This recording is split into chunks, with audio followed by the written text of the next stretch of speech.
दोस्तों आप देख सकते हैं मैं जंगल के बीचों बीच हूँ और यहाँ पर इस छानी को आप बेहद आसानी से देख रहे होंगे।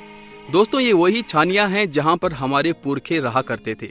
वे लोग काफी जुझारू हुआ करते थे, उन्होंने काफी संघर्ष किए। यहाँ पर ना तो शिक्षा थी ना स्वास्थ्य था, आजीविका का एकमात्र साधन कृषि और पशुपालन ही हुआ करता था।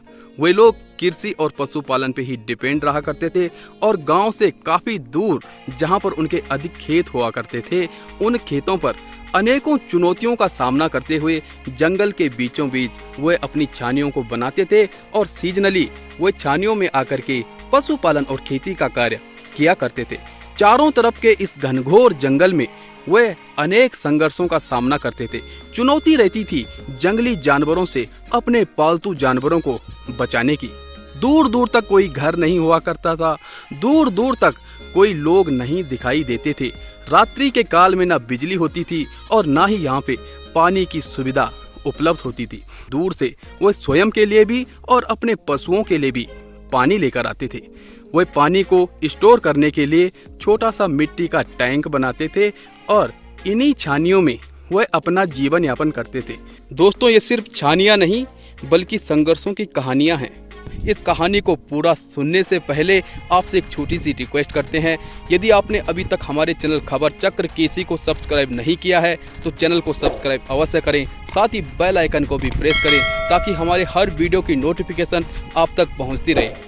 तो दोस्तों आप देख सकते हैं कि जंगल के बीचों बीच इन खेतों में भी वे लोग इस प्रकार के घरों में रहते थे और घरों को डबल स्टोरी बनाया जाता था। नीचे पशु रहा करते थे और ऊपर से जो ये दूसरी मंजिल हुआ करती थी यहाँ पे वे लोग रहते थे और घरों को उस समय की तकनीक के हिसाब से काफी मेहनत से बनाया जाता था। धीरे धीरे शिक्षा का संचार हुआ, दूर दूर स्कूल खुले और उस समय जो बच्चे थे वह लगभग 5 से 10 किलोमीटर पैदल दूरी तय करके अपने विद्यालयों में जाया करते थे। दोस्तों आज मैं 1 साल बाद अपने गांव आया और सोचा गांव से अपनी छानियों की तरफ एक नजर फिराएं, उन्हें देखें वे वर्तमान में कैसी नजर आती हैं और क्या उनका इतिहास है, और उस इतिहास के पन्नों को पलटते हुए मैं भी उसे महसूस करना चाहता था। आप सोचिए उस समय किस प्रकार से वे लोग रहा करते होंगे, वे लोग इन जंगलों के बीचों बीच किस प्रकार से जीवन यापन किया करते होंगे। दोस्तों पहाड़ों का पानी, पहाड़ों की हवा जितनी शुद्ध है, पहाड़ों में जितनी शांति है, उतना ही यहाँ पे चुनौतियों का सामना भी करना पड़ता है। यहाँ पे अनेकों संघर्ष भी जुड़े हैं। यहाँ पर साधन और संसाधन जुटाने उतने ही मुश्किल है। आज आप छानियों को अंदर से देखेंगे। यदि आप भी कभी छानियों में गए हैं, रहे हैं या फिर आपने छानियों के बारे में कभी सुना होगा तो सोचिए उस समय किस प्रकार से वे लोग एक ही कमरे में रह करके कितने प्रेम से रहा करते थे, उनके अंदर कितना अपनापन था। और आज के दौर में आप देखते होंगे आलीशान घर होकर भी इंसान की जो तृप्ति है वो पूरी नहीं हो पाती है। वे लोग लगातार चाहते हैं कि हम और ज़्यादा कमाएं और ज़्यादा खाएं, लेकिन उनकी पूर्ति नहीं हो पा रही है। लेकिन उस समय सीमित संसाधनों में भी वो जीवन को किस तरह से जीते होंगे और किस प्रकार से वो अपने बच्चों को धीरे धीरे शिक्षित करने में कामयाब रहे, जिसके परिणाम स्वरूप आज अनेकों लोग बाहर जाकर के काफी प्रगति कर रहे हैं, काफी सक्सेस उन्होंने प्राप्त किया है। ये वही मातृभूमि है, ये वही स्थान है जहां से हमारी बुनियाद बनी हुई है। मैं बात कर रहा हूं टिहरी जनपद के थौलदार विकासखंड के अंतर्गत कोट गांव के कोल्याठड़ू, अलियालवाड़ी और कोट गांव के ये कुआखोली नामक स्थान है। यहाँ की छानियों के बारे में ये चारों तरफ की पहाड़ियाँ आप देख रहे होंगे, ये काफी खूबसूरत नजर आ रही हैं। आज यहाँ पे जंगल ही जंगल देखने को मिल रहा है, लेकिन उस समय यहाँ पे पेड़ पौधों के साथ साथ कृषि कार्य भी काफी उत्कृष्टता के साथ किए जाते थे और कृषि एवं पशुपालन ही आजीविका का एकमात्र साधन हुआ करता था। फसल में जो अनाज उगाया जाता था उसी अनाज को पूरे 1 साल तक चलाया जाता था। अगली फसल तक उस अनाज को रखा जाता था। किसी प्रकार से वे लोग अपने जीवन को इस संघर्ष के साथ जीते थे। दोस्तों आपको बता दें कि उस समय अनाज की भी कमी थी, उस समय खाने पीने की कमी थी आज हमें जो कुछ भी चाहिए होता है वो हम बड़ी आसानी से जुटा लेते हैं, लेकिन उस समय परिवार भी बड़े होते थे। एक परिवार में लगभग 6-6, 7-7, 8-8 और 9-10 तक भी बच्चे हुआ करते थे। उन सभी का पालन पोषण भी बड़े ही संघर्षों के साथ किया जाता था। लेकिन उस समय की जो एक सकारात्मक बात थी कि उस समय जो खान पान था वो अपना शुद्ध जैविक खान पान था। और उस समय के जो लोग हैं, जो आज कोई 60 साल का है, कोई 70 साल का है और कोई 80-90 साल के भी हैं, वो तमाम लोग आज भी फिट नजर आते हैं। ये देन उसी खान पान की है जो केमिकल रहित था। आज हमें सब कुछ मिल रहा है, लेकिन आज का खान पान इतना बिगड़ चुका है, इतना मिलावटी हो चुका है कि आज के बच्चे भी बीमार ही पैदा हो रही है। तो कुल मिलाकर के इंसान प्रगति के साथ में काफ़ी कुछ नुकसान भी उठा रहा है। वे लोग तमाम संघर्षों के बाद में उनके पास अपना दूध होता था, उनके पास अपने पालतू पशु होते थे, उनके पास अपनी जैविक खेती होती थी और उसी खेती के दम पर आज वे लोग बुढ़ापे में भी अच्छा जीवन जी रहे हैं। दोस्तों, आपको बता दें कि हमारा कोदा, झंगोरा, कौड़ी जो एक प्रकार से उस समय समझा जाता था कि ये गरीबों का भोजन है, आज वही भोजन, वही झंगोरा, वही कोदा, वही मोटा अनाज दुनिया की पहली पसंद बनता जा रहा है और उसकी कमी बहुत ज़्यादा है, डिमांड बहुत अधिक है। तो आप समझ सकते हैं कि किस प्रकार से हमें वापस उसी दौर में जाने की आवश्यकता है। अभी तक हम पूर्ण रूप से विफल हैं, हम अपनी खेती को संरक्षित नहीं कर पाए हैं, हम अपने पलायन को नहीं रोक पाए हैं। यहाँ पे काफ़ी चुनौतियाँ हैं, काफ़ी संघर्ष हैं, लेकिन उन संघर्षों का सामना करते हुए हमें एक नई दिशा और दशा की आवश्यकता है। हमारी भी कई सारी परिस्थितियाँ हैं, हम उन परिस्थितियों में फंस करके अपनी इस तरफ नज़र नहीं फिरा रहे हैं। लेकिन मैं आपको कुछ देर में बताऊंगा दूसरी वीडियो में कि हमारे गांव में भी जो घर हैं उन घरों को पुनः जीवित किया जा रहा है।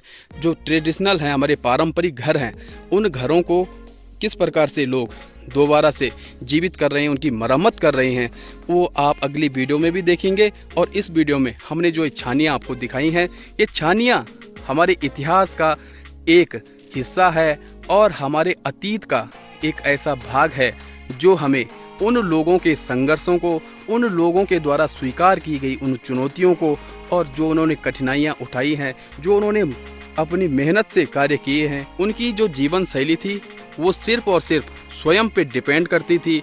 वह किसी भी प्रकार के मशीनीकरण के दौर से नहीं गुजरे। उन्होंने जीवन में जो कुछ भी किया वो मैनुअली किया और शुद्ध जैविकता के साथ उन्होंने जीवन जिया है। और उनमें से जो लोग आज भी जीवित हैं, उस समय वो बच्चे रहे होंगे, उनका खान पान जिस प्रकार से रहा होगा उसका प्रत्यक्ष उदाहरण आज हमारे सामने देखने को मिलता है।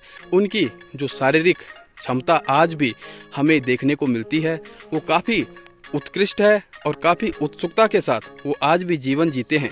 जबकि आज का जो लाइफ स्टाइल है वो इंसान को लगातार खोखला करता जा रहा है।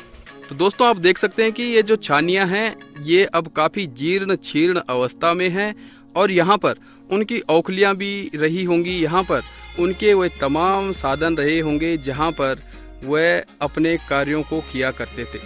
यहाँ पे आप देख सकते हैं कि तमाम झाड़ियाँ जम चुके, जिससे हम अंदर का दृश्य आपको नहीं दिखा सकते हैं, लेकिन बाहर से आप महसूस कर सकते हैं कि यहाँ पर वह किस प्रकार से जीवन यापन किया करते होंगे।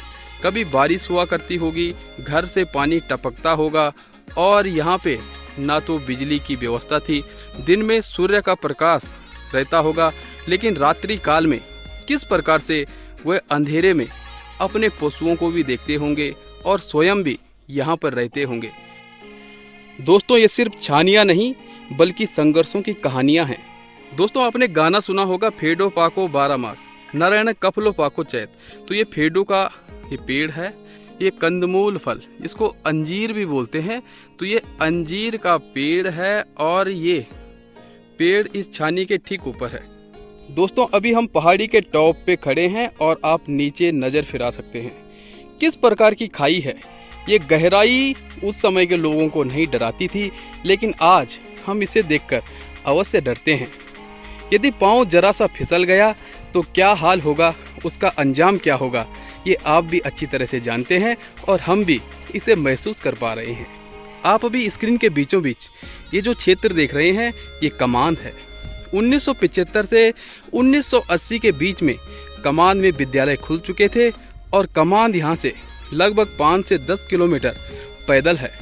यहाँ से वे लोग जाते थे जो विद्यार्थी हुआ करते थे और कमांद के स्कूल में विद्या ग्रहण करते थे।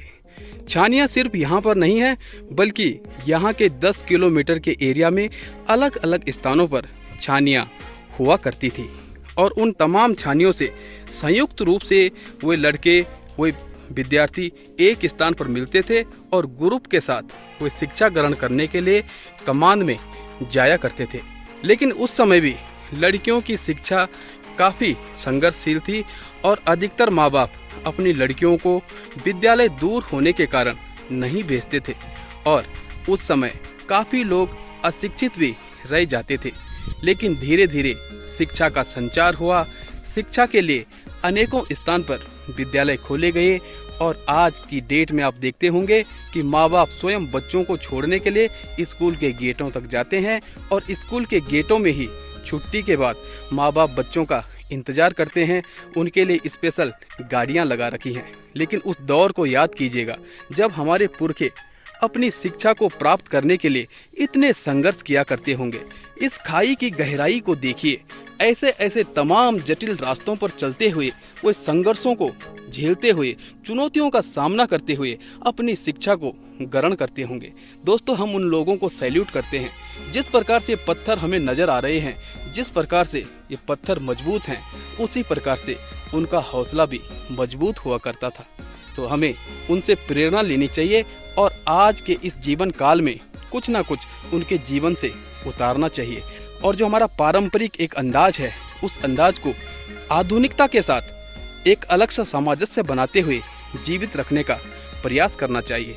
और पहाड़ों में पहाड़ियों का जो जीवन है वो पहाड़ों की ऊंचाइयों के समान ही उनके संघर्ष की ऊंचाइयों को दर्शाता है। तो दोस्तों, हम आशा करते हैं आज की ये वीडियो आपको काफ़ी पसंद आई होगी। इन खूबसूरत पहाड़ों को देख करके, इतिहास के उन पन्नों में जा करके, इतिहास को महसूस करके, उन पुरखों के उन संघर्षों को महसूस करते हुए आप भी और हम सब इससे प्रेरणा लेंगे और अपने उस ट्रेडिशनल अंदाज को नए रूप में जीवित करने का प्रयास करेंगे। तो दोस्तों, मिलते हैं एक अगली वीडियो में। तब तक के लिए नमस्कार और आशा करते हैं कि आपने हमारे इस चैनल को अब तक सब्सक्राइब कर लिया होगा और यदि नहीं किया है तो चैनल को सब्सक्राइब अवश्य करें, क्योंकि खबर चक्र केसी का यही मकसद है कि हम आपको अपने पहाड़ों की हर वो तस्वीर दिखाएं जिसे आप देखना चाहते हैं और जिसको आप करीब से महसूस करना चाहते हैं। हम चाहते हैं कि हम अपने उन तीर्थों के बारे में आपको जानकारी दें, अपने उन ऐतिहासिक स्थलों के बारे में आपको जानकारी दें, अपने उस प्राचीन समय के जीवन शैली के बारे में आपको जानकारी दें, जिसे आप जानकर भी गर्व महसूस करेंगे। तो मिलते हैं एक अगली वीडियो में, तब तक के लिए नमस्कार।